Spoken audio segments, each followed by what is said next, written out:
viewer comments. I just hit comments. Yes, we are live, and there's no one here. So I'm here. yes, We're here. We're having trouble streaming to your destination. Oh, that's Facebook. I don't care. Yeah, it had that last time too. Like it wanted to do something, and I didn't know how to do it. So Yeah, I don't know. All right, there's two people here. What's up, Team Tobias? Welcome to our. Anne, can you do this? Because I completely forget. Ask me anything. Yes, Yes. ask anything. Literary Welcome. lens. To the Tobias literary literary. lens. Yeah, ask me anything. Our September Ask Me Anything program. Yes. So we're excited to be here tonight and answer all the questions that you may have. And we've already lost a follower. Look at that. Or not follower, but we've already lost. Yeah. Hi, Cindy. Hi, This Cindy. guy again? Hey, Cindy. You're like, oh, I don't want to see this guy. Blah. Oh, we're up to 3. Woo! We're doing good. Well, all right. So I will read off some questions. Do you want to why don't we give people a second to like log in And also let people know that how to ask questions, which I don't know. So one of you are going to have to explain that. Anne Rose, can you explain, please? Well, I believe you ask questions either if you're on Twitter or if you're on YouTube. You can just type a question in like the chat and it'll show up on our side. So go ahead, and if you have a question, feel free to type a question in the chat and we will get to you. We're really here to answer all of your questions and excited. There are no things there's no such thing as a dumb question. So get that out of your head right now. Ask whatever it is that you want. That's appropriate. What That's perfect.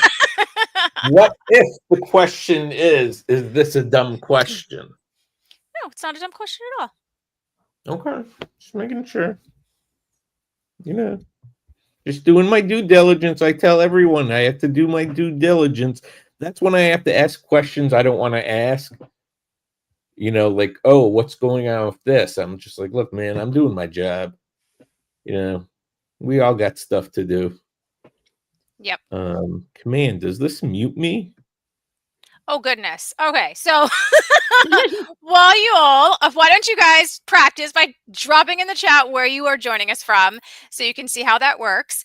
And in the meantime, we will get started with some questions that we have been asked by people out there in the internet sphere, the cyber worlds.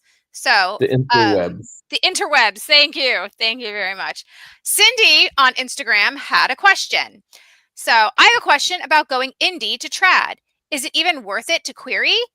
It seems it's just self-publishing these days in the hopes that they'll get discovered. So what do you guys think about indie authors just self-publishing book?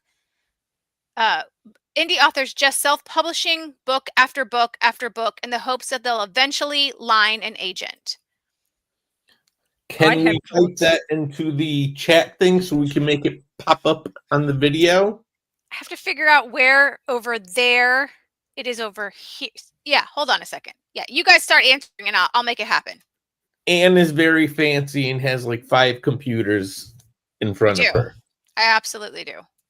So, I just have a thought though, or you know how I always have a question about the question. yes. I think there's a difference between self-publishing a whole lot of stuff and waiting to be discovered versus self-publishing a whole lot of stuff and having a new and different manuscript you're querying. Because I think that where you might be getting your wires crossed potentially is if you're querying things that you've already self-published or that are in a series, the next in a series you're self-publishing, then it's much harder for the agent to do anything with it. Whereas if you are a successful self-published person and you have something new and different, of course, query an agent. Does that make sense, kind of? Yeah, but I think I understand or follow what this Cindy is trying to say here. So what has been happening a lot in our world is that you keep seeing we keep seeing a lot of deals that are originally self-published that have been picked up. So I think kind of what they're saying is like, should I just keep publishing and publishing and publishing and hope that an agent sees me? And I think that that's probably not the best way to go. If you want an agent to see you, you should get yourself in front of an agent, which is by querying them. So doing what Jackie said.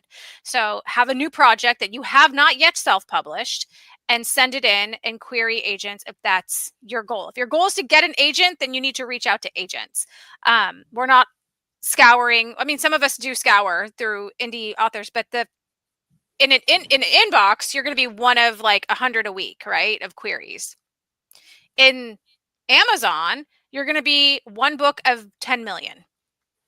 So it's probably more fruitful to query instead of trying to just keep self-publishing. I don't know. Thank you. That makes sense. And Cindy did just say that was the question. Oh, yay. But, yeah. So thank you for clarifying. Thank Yes. you, Cindy. I hope that answered your question. If it did not and you have follow-ups, please feel free to put them in the chat. I'm pulling up my copy of the questions too, just for my own. Was that kitty cat? Yeah, it was two kitty cats. They love each other, really, except at the moment they're trying to beat the crap out of each other. That's fair. What kitty That's what cats do. That's what they do. All right. Well, we do have another question from someone in the interwebs. And this one was, I'm querying an agent who passed on a prior project. Should I mention the prior project in my query letter? Or is that weird? Everything's weird. It's not weird. Yeah. No, it's not weird. I think it's fine. For me, I think it's fine to mention it. A lot of times we'll remember too. I mean, I know I do. So I recognize names in my query box and I recognize projects. And so, yeah, if you feel free to mention it, especially if you got some personalized feedback, that's always a nice way to kind of like throw it in there too. Like, hey, you passed on this and said that if I did such and such, and that's what I did in this project. So there you go. And query manager says if you've already queried us and for what project. Yeah, that's true too. Yeah. Yeah. I'm trying to go through these. Never mind. Cindy, you can be chatty. It's okay. Oh, please. Please be chatty Cindy. with us. Please. Because whatever your question is, someone else is going to have the same question. Absolutely. That's right. I'll pull up another one. Please, please, you handle questions. I have to copy and paste them from somewhere, so you guys have to give me a second. One of your many Mission Impossible computers. Yes. Okay. Let's see. Okay. I have not pre-read any of these questions, so I don't know what they're saying. People keep talking about publishing scams. What are the scams you've seen? What are the things that I should watch out for to avoid getting scammed? What an amazing question asker. I don't know who you are. They didn't tell me. So that is a great question. Jackie, would you like to jump us off here? First thing is, do not pay people. If someone is asking you upfront for money to publish your book, to an agent is asking you for money to consider your book, that's a scam. Agents get paid a commission when they sell a book. They don't charge you money to read a book unless they're working as a consultant and not as your agent, like, a pitch or a query at a conference. There's these hybrid publishers where you pay to play. They're not illegal and they're not necessarily scams. But if you are paying a publisher to publish you, read the contract and know what they're offering, because usually it's not value for money. And a lot of those companies call themselves traditional publishers, because they do a print-on-demand hard copy version of your book. That doesn't make them into a traditional publisher. And, in my consulting business, where I do try and help authors with problems that they've had, I've come across so many of these where people have signed these things and it's not illegal. I mean, there's nothing illegal about it, but one person came to me and had signed a contract where she was paying a publisher a certain number of hundreds of dollars a month to have her book, on Amazon. That is not Yeah, I mean, like, so it's a scam in the sense that it's ethically wrong. It's not illegal, and I think, a lot of scams are things that you think, oh well, if I get scammed, I have legal recourse. You actually don't, because if they give you a contract and they tell you what they're going to do, and you sign it having understood what it is, it's not illegal. It's scammy, it's unethical, and they can be hard to get out of. So as a general rule, if you want to traditionally publish, you're not paying anyone up front, and that's the key for me in scams. I think that's a great one. Lane, did you have any that you could think of? No, I think that's exactly it. If anyone wants you to pay up front, it's a scam, or walk away, even if it's just the vanity press. I can't say it better without mansplaining or just repeating what Jackie said. Okay. And I can actually put it this way, because one thing I do say to authors a lot who are confronted with these types of contracts, and the people who come to me before they sign the contract for advice, the question I usually ask is this publisher offering you anything that you couldn't do self-publishing for cheaper?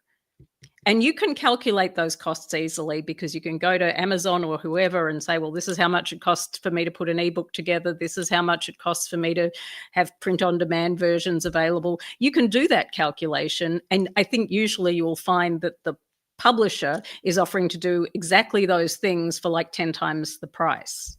Right. And charging hundreds of dollars to keep your book on Amazon monthly, that's a sweet deal in the legal sense of the word. Wow, that's wild. I think another scam to look out for is agencies that don't exist, right? So we've seen that. We've been victim. Tobias has been victim to that. Some of our clients, or some of our agents, have been doxed, or not really doxed, but they've been impersonated on different social media platforms that they don't exist on.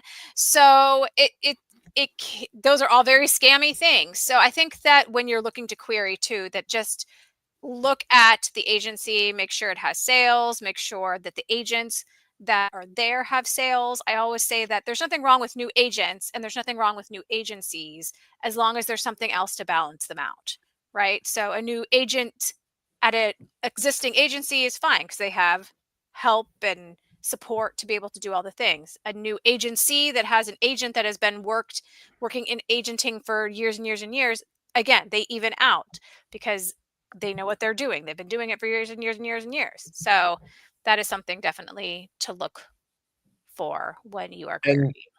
I'm going to say something very uncharacteristic for me.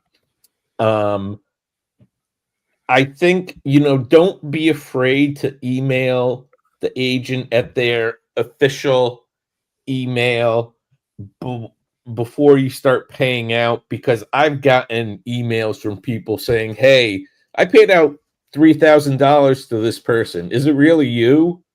And I'm like, yeah.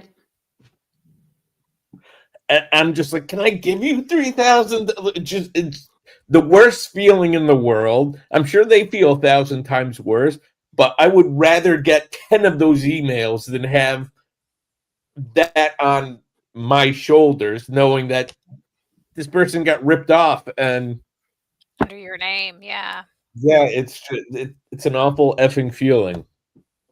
It's good to know. I didn't know that was the thing. So there you go. There are some unfortunate, unethical things that do take place, and so just be careful. There's great sites out there. Writers Beware, which is Victoria Strauss. Always go ahead and look her up. And I believe there's also a writer's water cooler that exists as well, and you can look up agents and agencies through there too. Yes. Cindy came back to us. Thank you, Cindy. There seems to be so much encouragement in indie authors in the indie author world to keep self-publishing rather than querying, but this is really encouraging. Oh, well, that's very excellent. I mean, there's lots of benefits to self-publishing. It's one way to publication for sure. You become your own publisher. You get to call all the shots, and there's lots of great things that are involved in that. And it's for a lot of people who are good at it. Some people are not so good at it. So it's really at the end of the day what you want. And if I could add something, because I do have this conversation with a number of authors, and I'm sure this isn't what you're referring to, Cindy, but when you say it's really encouraging, that agents will look at your work, there's kind of a lot of people would read that and imply, oh, yes, it's much better to have an agent and a traditional publishing contract. That is not always the case. And that's really what Anne was just saying. That people who are really good at self-publishing and are in control of their own game can often make a ton more money than someone, with an agent, and make a ton more money more quickly. And there's some genres that works really well in if you've got a good business sense about you and you know how to do that. So I don't want anyone to think that, self-publishing bad, traditional publishing good. I think there's times where self-publishing is better and times where traditional is better and times where a hybrid approach is better. So, and I know that's not what you meant, Cindy, but I just wanted to clarify that for other people. Thank you, Jackie. Jessica, it's nice to see you again. In the last literary lens, not to pay to edit your MS. In the last literary lens, I guess we talked about not paying to edit your MS, but I've also heard that your manuscript should be polished before querying. Why wouldn't an author want to have their manuscript edited by a pro editor before querying? Does anyone want to jump on this one? I don't think I was in the last literary lens. I wasn't, and I was watching and trolling and heckling Anne and Kelly. Correct. So why wouldn't you want to do that? I mean, you can. There's nothing wrong with doing that, but you could be paying for something that we end up undoing, right? So an editor is going to give you their best interpretation of what they think, and then an agent is also going to give you the best interpretation of what we think the market wants, right? So you could have had and paid an editor to edit out a certain character and then go to an agent and then being like, you know what, this would have worked better if you had this in the character right here. So it's kind of a crapshoot. You don't know if they're going to do really what it is that's needed for the manuscript. So sometimes if you have a great critique group, if you have trusted readers that you can go to and ask questions of, a lot of times you won't need to pay anyone. If you don't have anyone to go and use your manuscript before you send it out, then maybe. But I personally don't like telling people to spend money if it's not necessary. So I'm a frugal girl. Yeah, and I think, I guess Anne just really said it, but sort of, I keep reinterpreting people's questions in ways that they didn't intend. But, there is a possible implication in why wouldn't an author want to have a professional editor edit it, that you will get a better product if a professional editor edits it. And, for the reasons Anne mentioned, that isn't true because it's all subjective. Certainly, as Anne said, if you don't have other people to bounce your manuscript off, another set of eyes will pick up things you don't because you're in your head as the writer, but that doesn't have to be someone that you pay. So, I'm just restating what Anne said. I'm just saying the same thing, but with fluffier hair. So there you have it. I think also too, a lot of times developmental editors, unless they ask you specifically, like, are you looking to self-publish this or are you looking to traditionally publish this? Because I think that those two things require something different when you go through to edit it. And I know that sounds a little strange, but it's about, so when you're editing to dev edit a self-published book, you are editing thinking of the reader. When you are editing to go to agents, you are editing to go to an agent or a editor. So that is your reader, not a reader. Does that make sense? All right. I think I'm just now complicating Makes sense things, to so me. It made sense to me. Scott is here. Hello, Scott. Hey, thanks for always doing these AMAs. I'm curious if you all have seen editors more accepting of novellas, short novels due to current rising paper costs, inflation, etc. Yes, I have. Not a lot, because a lot of editors still say we don't do novellas, we don't have luck with novellas. But I think mostly in the spec fic arena, I'm thinking of two publishers in particular. They are open to novellas, maybe three.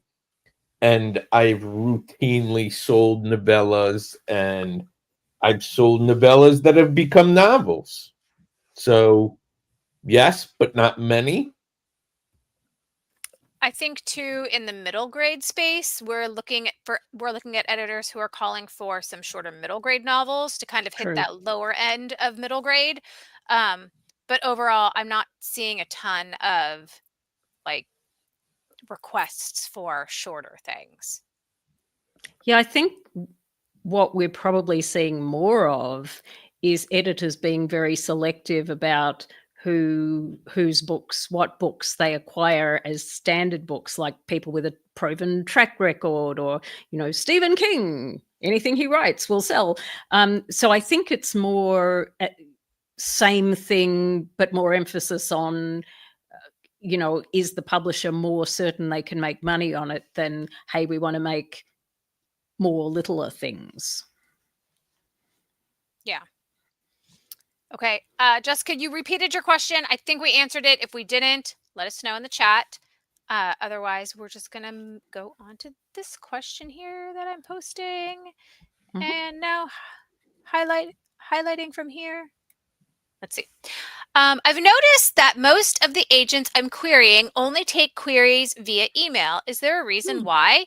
What are the differences between Query Tracker and email? The difference for me is if it's in my email, I'll lose it. And if it's in Query Tracker, it's organized for me and I won't lose it. But that's just me. Anybody else? Query Tracker tracks your queries. I think you're thinking of Query Manager. Oh, not Query Manager, yeah. Well, they see Query Tracker. No, they don't. Yes. Yeah. Yeah. Okay. Wait, no. For real? Yes. They see Query Tracker and Yes. what? Yes. Well, I am the a-hole then. Don't listen to a word I just said. Gee, I'm muting Agents myself. use Query Manager, so they manage our queries, right? And I think that it's considered Query Tracker on that side because they're able to track their queries on who they send it to. So I'm pretty sure that's kind of how it shakes out to be. So it's really at the end of the day, it's personal preference. Some agents have specific inboxes that are just for their queries, and they do it that way, and that works for them. I've had it both ways, where I've gotten emails, and then where I have gotten the query. I use Query Manager now, and I have to say I prefer Query Manager. Less gets lost. It's easier to keep track of on the author's side. It allows me to send form messages, which I'm sure authors don't always love, but at least it's a response. So I think that that's usually very helpful. So I'm a big fan of using Query Manager, but at the end of the day, it's just personal preference when it comes to what agents decide to use. This has nothing to do with anything other than I do like Query Manager because now I know when I get an email from an author in my inbox, if I don't know the person, I'm just like delete. That's probably a very mean thing to say, but I believe in being honest, Anne and Jackie. That's good. Honesty is good. You're welcome, Scott. Thanks for asking your question. All right, I have another one.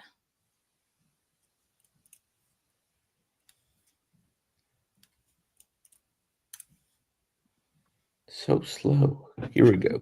Do agents ever give editors timelines to read something that's unsub, or does that just lead to more passes?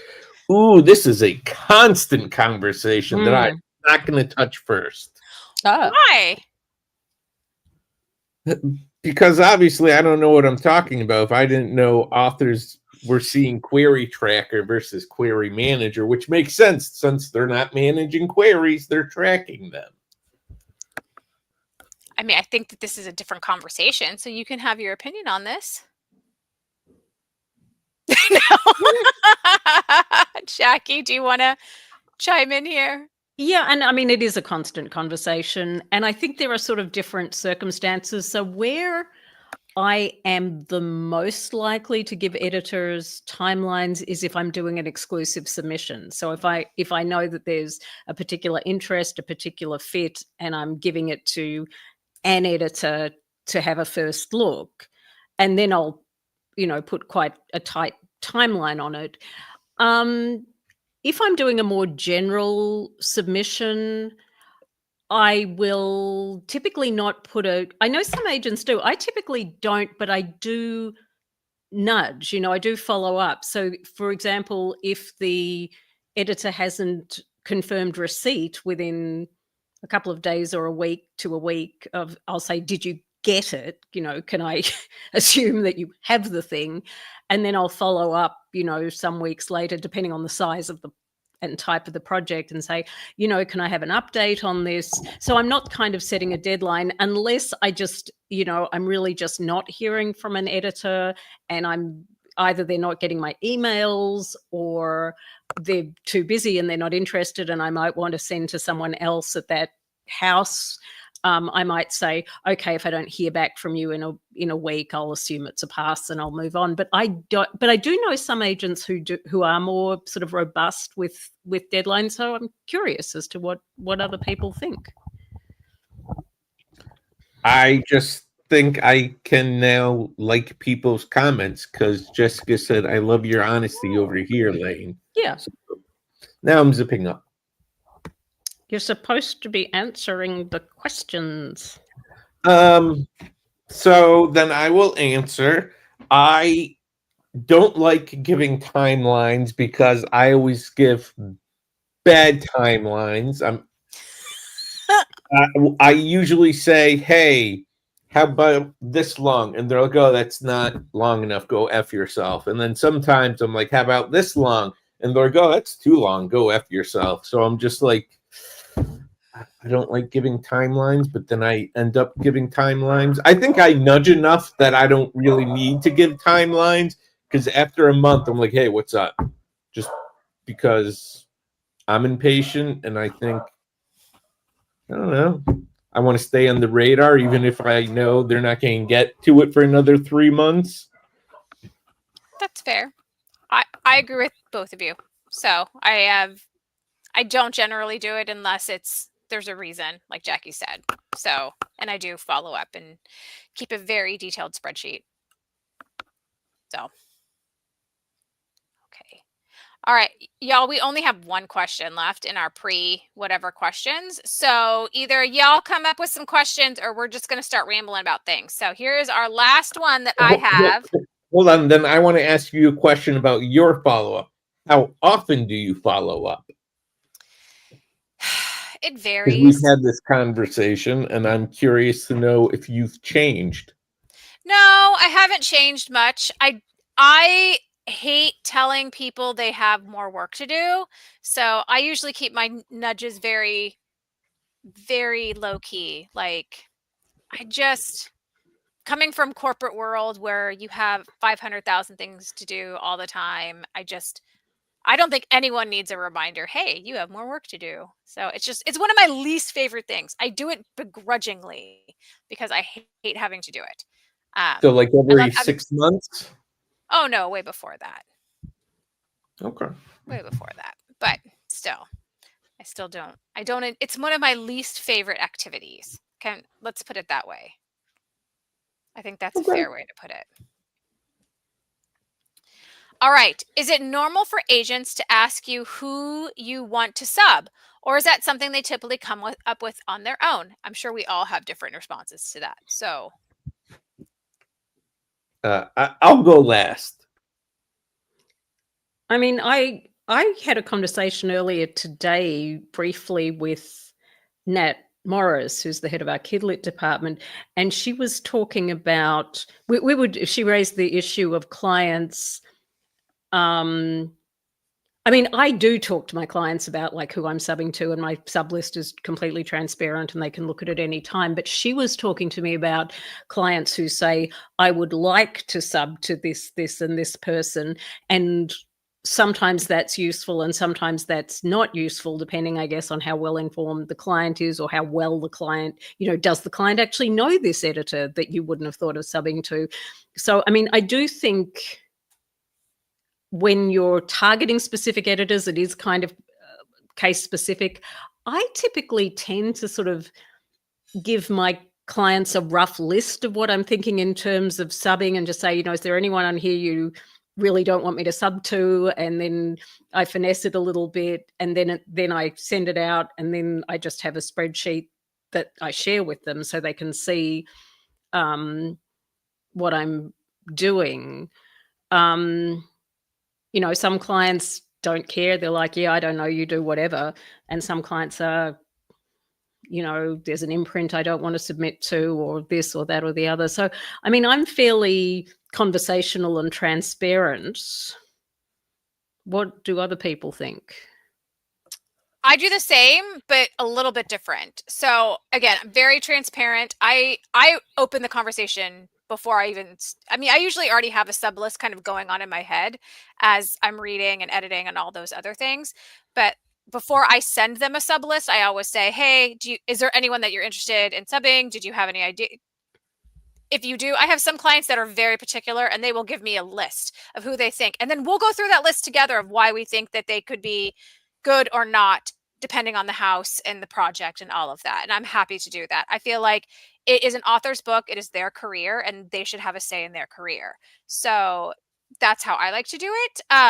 We don't always go with all of the people on their list. We don't always go with all the people on my list. It's kind of more of like what Jackie says, a little collaboration. So that's generally how I like to do it. And I always share a list before we go out as well, so my clients know exactly where things are going. So, Lane, did you have anything to add? I absolutely refuse to share sub list. No, it's not true. I usually send over the sub list, say here's where we're going. And mainly because I've run into times where people are like, oh, I hate that editor, or oh, that editor hates me. And I'm like, oh, good thing we had this conversation before. I always send over who it's going to, where, and sometimes why, because I mean, editors are so, I don't want to say finicky, but I mean, their mandates change all the time. What they're looking for changes all the time, literally from day to day. And sometimes because we talk to them, like on their manuscript wish list, it might be like, I really want a story about a dog. And then we get on the phone with them. They're like, oh my God, I just picked up this amazing story about a dog. And so it's like, that they have one. Yeah. It's on their wish list because they haven't announced it yet, but we know they have it. So they probably won't be good for this dog story. So. Yeah. I mean, that's why we speak and meet with editors all the time, because manuscript wish list may say, oh, I want a book about a dog. And then you get on the phone and they're like, oh, I fucking hate dogs. Okay. Good thing I spoke to you. But who can hate dogs? I don't know. I think that's now we're getting a little bananas. I'm just saying. Hi, Charles. It's great to have you back. Thanks for joining us. With the market right now, what is the temperature for historical stories in the kidlit space? In general, is it harder to sell historical picture books? Jackie, can you take this one? Because it's again, I'm going to be confused, and I could really use Charles's help on what he means about a historical. Do you mean like a non-fiction picture book about a historical person or event, or do you mean a fiction book set in a historical time? Because those are sort of different markets. I mean, I've sold historical middle grade and YA. I'm just not like there's lots of non-fiction picture books about historical things, but I'm not sure. But if you're talking about like historical fiction, I'm not sure what that would look like. I can't quite get my mind around an example of that. So if you could help me out and put something in the chat, because I'm really struggling to answer the question. So we will get back to you, Charles. Thank you. Cindy, how do you feel about authors sending in multiple queries in 2 to 3 months, different ideas?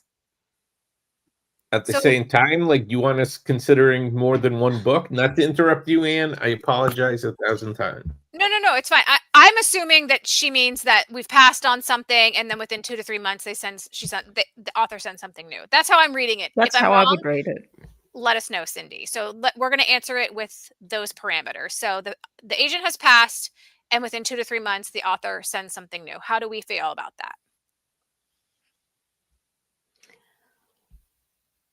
I think one question I have, and I have this question if it happens more than once. So like if you've sent one thing, I've passed, you've sent another thing, I've passed, and then there's another thing.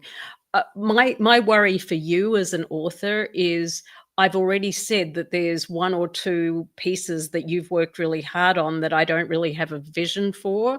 So if you're looking for a career agent, you already have a sense that there's stuff that isn't a good fit.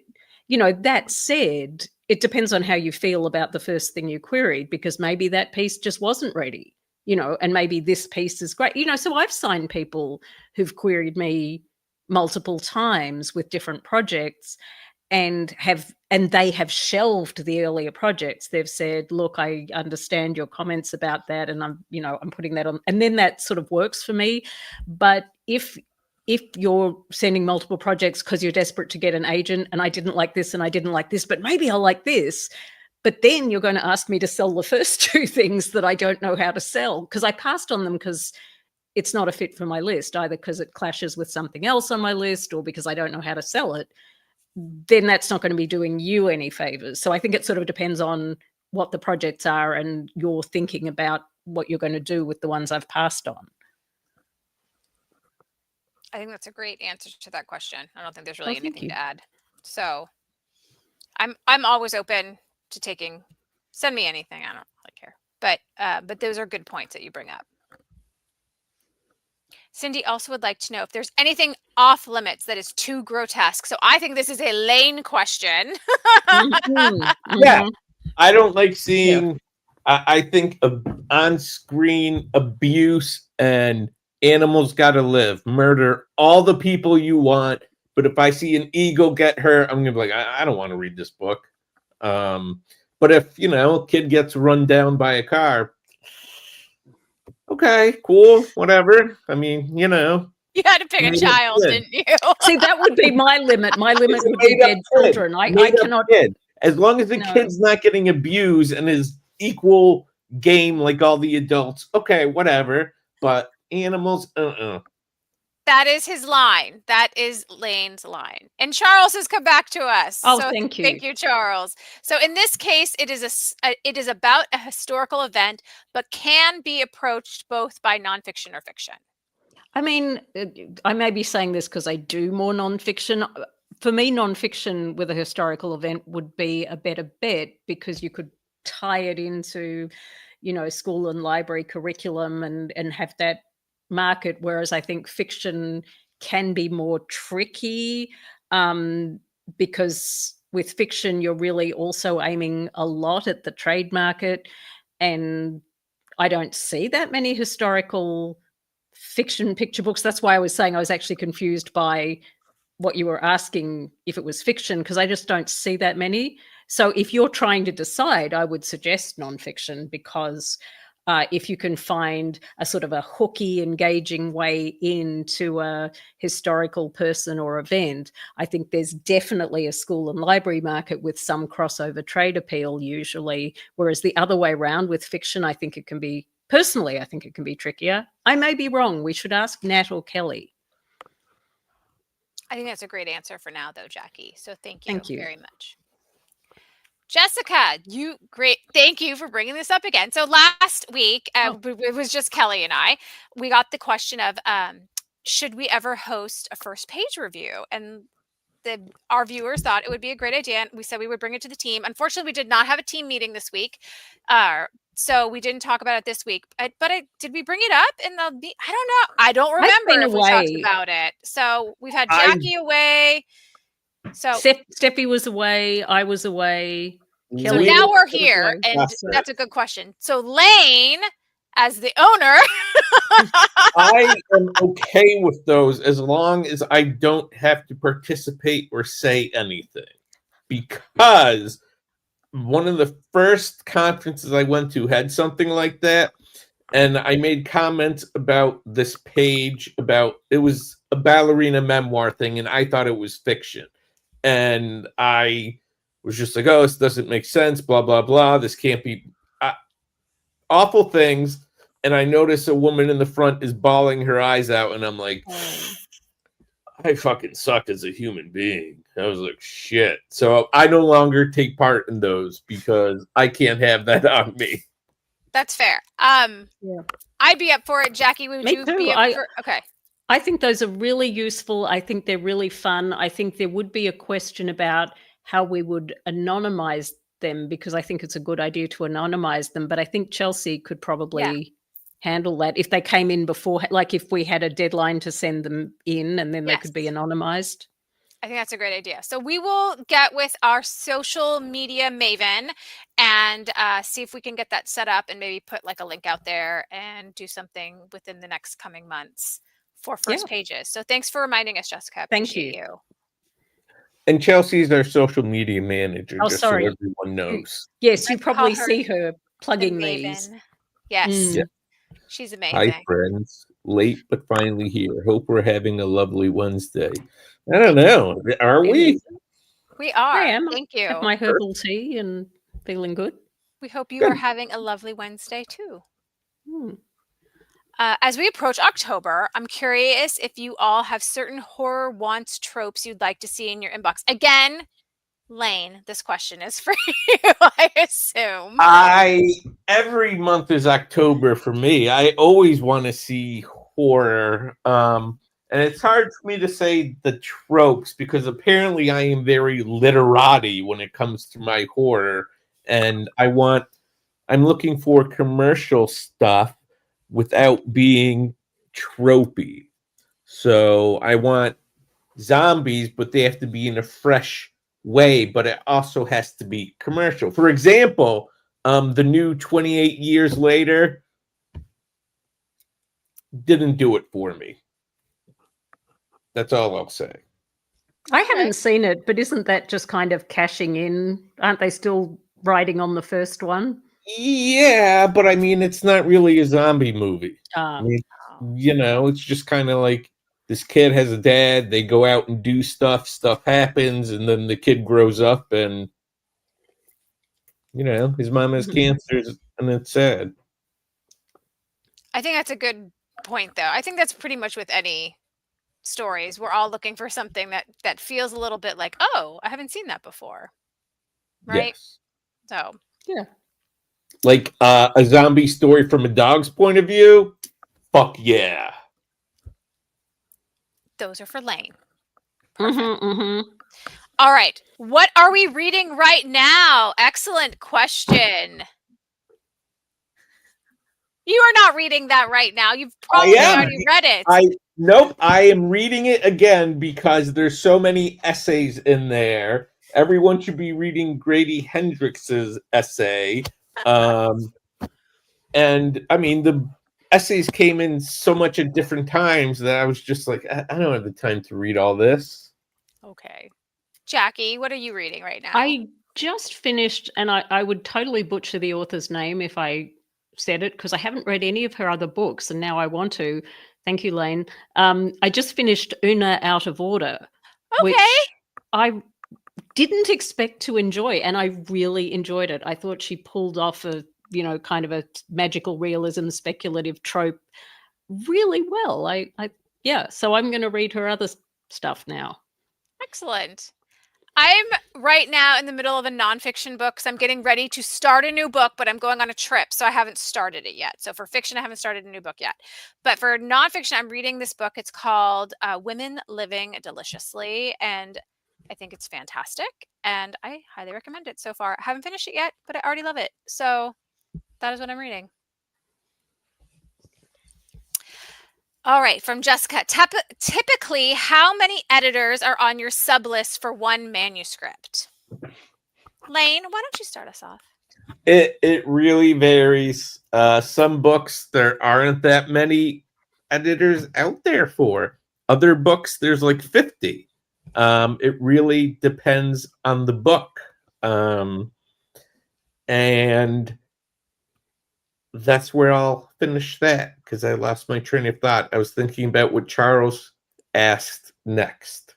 Oh, I haven't looked at it yet. So, Jackie, Oh, how about you for editors, sublists? I mean, I agree with Lane. Like, I have one project out now that has just it's a beautiful project, but it has a very limited universe of publishers who would potentially acquire it just because of the type of book it is. It's just very niche. You know, for a novel, like for a sort of a commercial novel, I'd probably have it out with maybe 12 to 15 or 16 editors at a time, you know, a mixture of big and medium-sized houses. And then for a picture book, maybe a little less. I mean, that market is really tight right now, and I'm not out with that many picture books.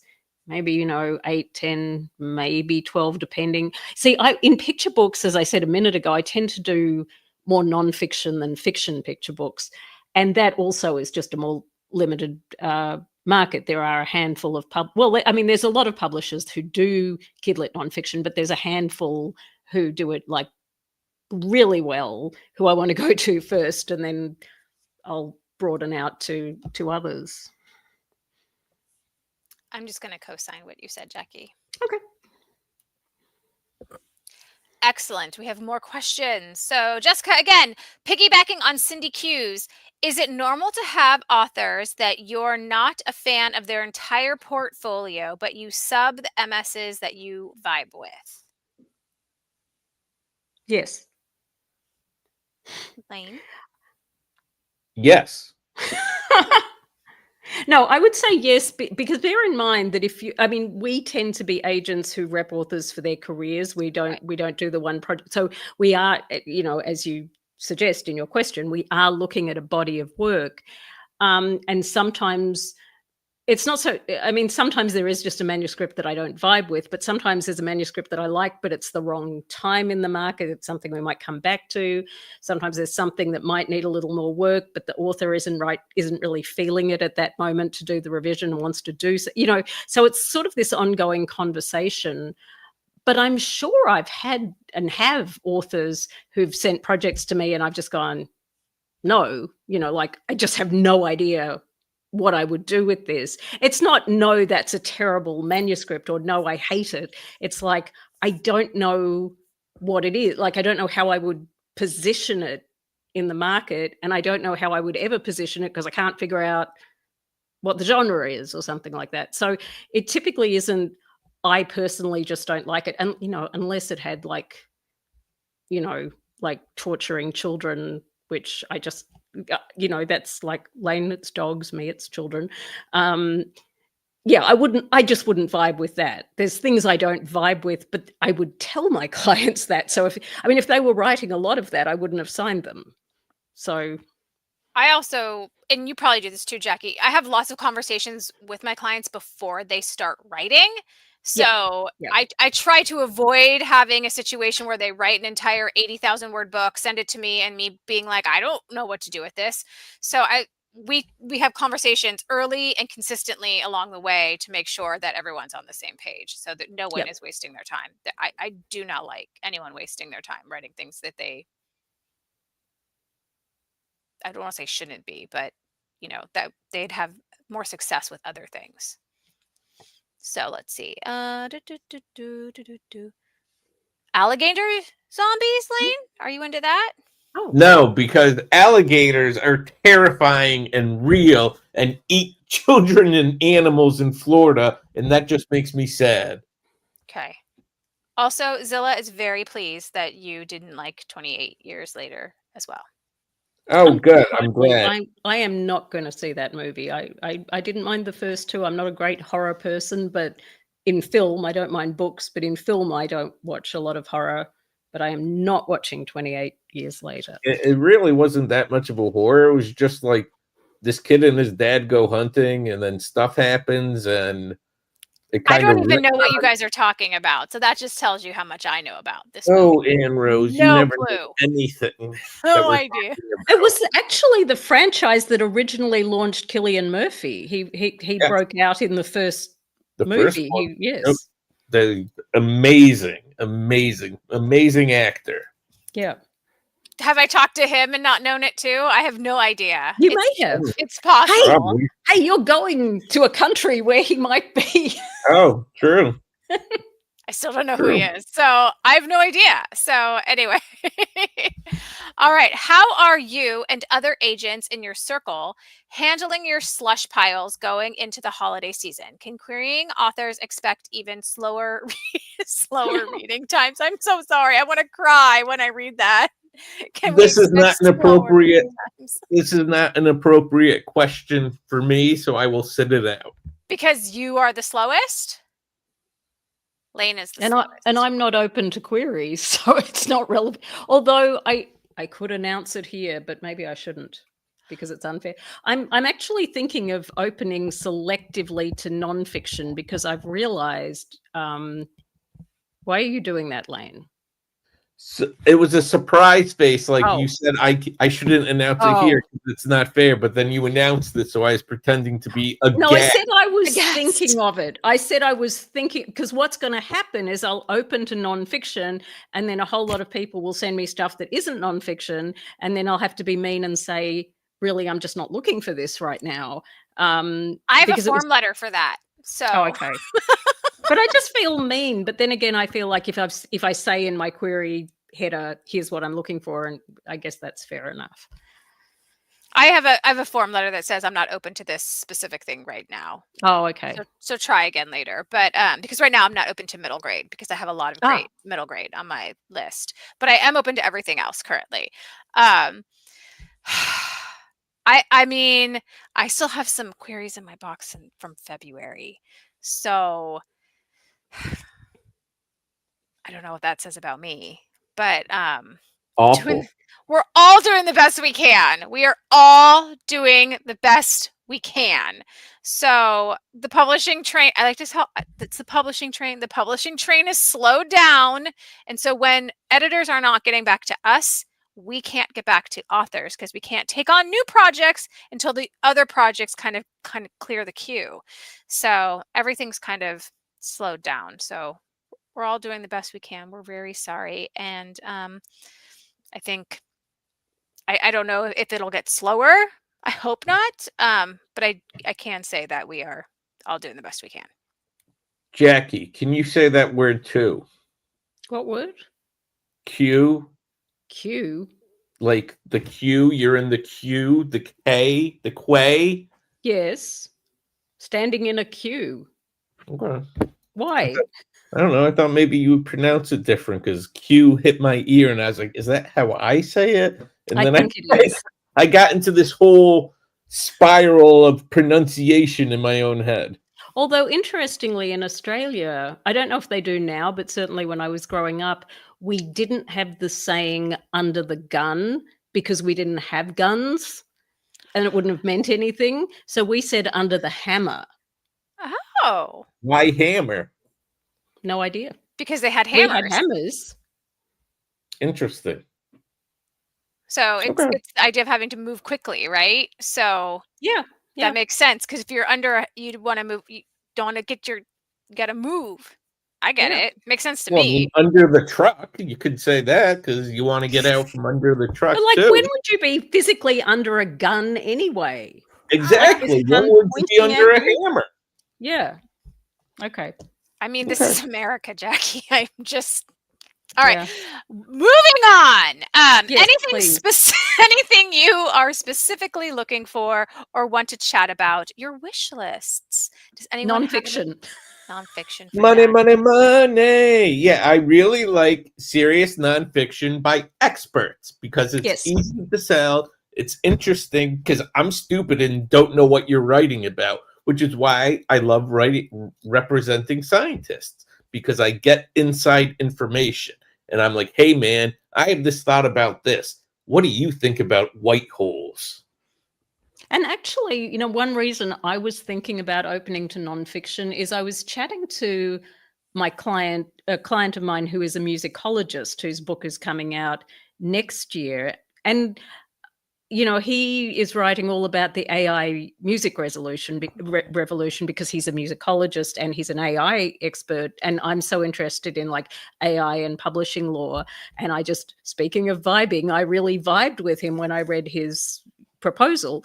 And we were just chatting the other day, and I remembered just how exciting it was to work on that proposal with him and how much I learned and how excited I was by it. So I was thinking, if I open to nonfiction, I can find more of these experts with these really interesting things to say. So I'm co-signing what Lane said. For me, I just want, I don't know. I want weird things. I want things that you're like, what is this? I would love to see those in my box. But fiction. Hope.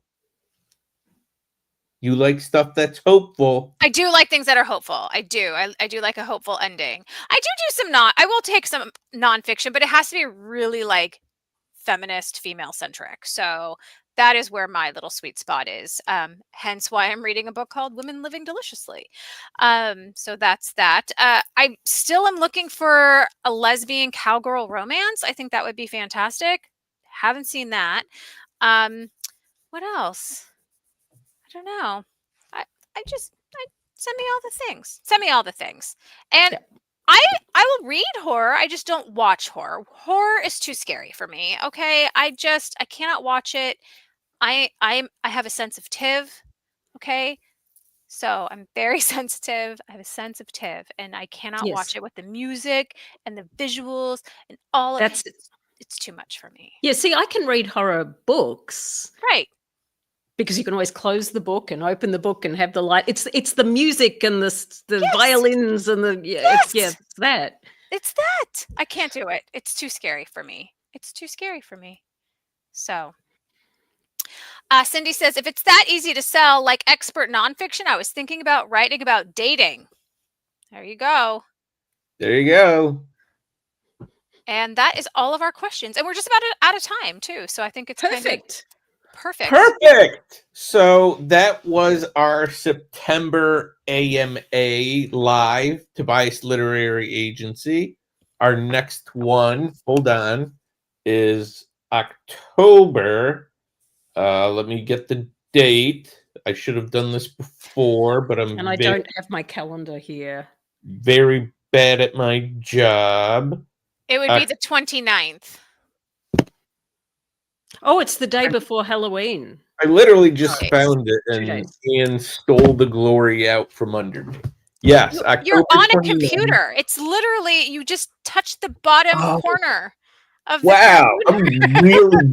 I'm really, jeez, okay, yes. 7 p.m. Eastern, night before Halloween. 2 nights before Halloween. 2 nights before Halloween. Jackie led me astray. Yeah. It's going to be a blast. Bring all your spooky questions. Wear a costume. I don't know. Maybe we should wear costumes. Yes, we are going to wear costumes. That's an amazing idea, Ann Rose. Thank you for that. Also, as a reminder, do not be in the Spirit Halloween store at midnight 2 days after Halloween. Why not? Hold up the thing. Do you have it? Oh, this thing right here? This book right here? Yeah. About this girl who gets stuck in a Halloween store and is cursed to be eternally tethered, and that is why the store appears and disappears every year.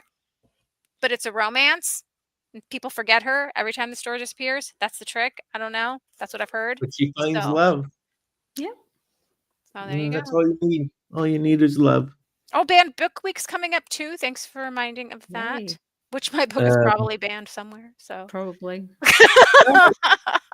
So we will catch you all on the flip side next month, October 29th, Wednesday, 7 p.m. Eastern, and we'll be in costumes. Some of us. All of us. Bye. Bye.